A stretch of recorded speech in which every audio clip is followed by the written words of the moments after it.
So over the weekend, an old friend of mine came into town. A big Biden guy, loves Joe.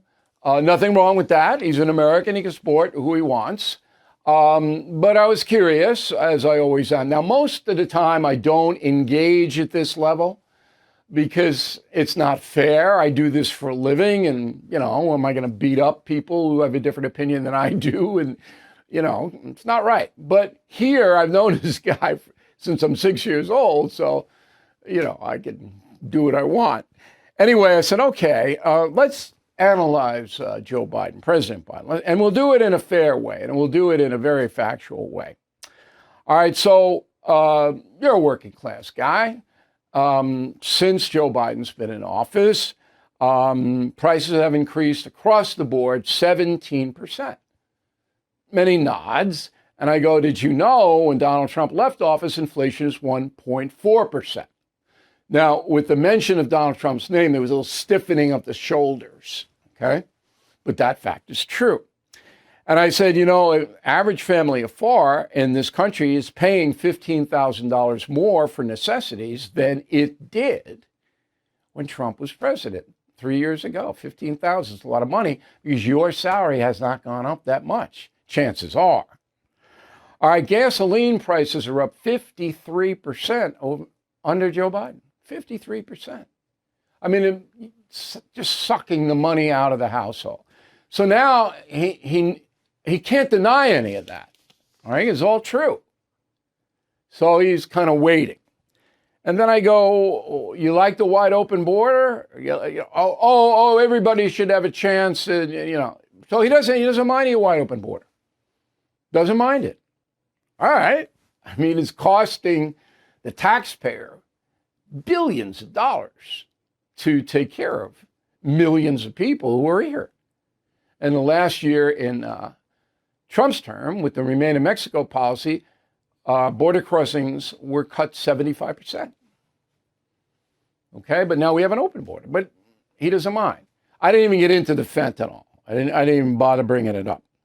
And then I went, do you realize that working people now, if you hold a credit card from Macy's or any of those big department stores, all right, you are now paying as much as 29% VIG on the card. And believe me, don't do that. All right, get a credit card, but know what your rate is if you can't pay it off. You don't want to be paying 30%. That's going to kill you.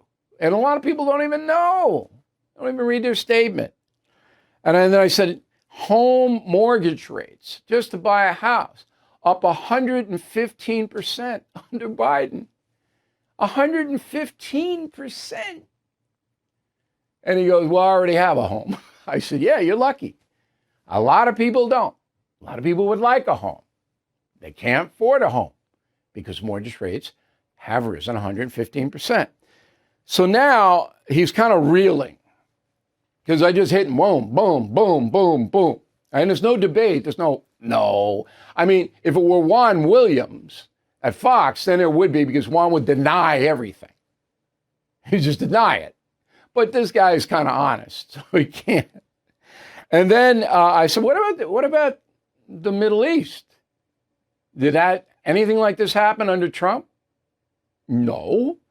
Did Trump kill Soleimani? You read Killing the Killers, my book. You saw how the Trump administration took Soleimani right off the board. And Iran said, we're going to get you for doing that. And Iran didn't do anything because they're afraid of Trump.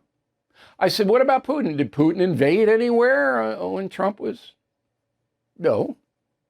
How about China? Did Xi send battleships into the Straits of Taiwan?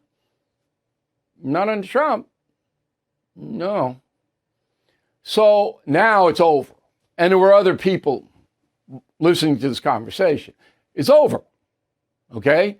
So I had portrayed not Donald Trump. I had portrayed Joe Biden the way he is. Just fact, after fact, after fact, after fact, after fact. Then I said to him, is there a possibility maybe you change your mind and vote for someone else besides Joe Biden? No. Okay. About 35% of Americans are now in that category where they don't care. They don't care.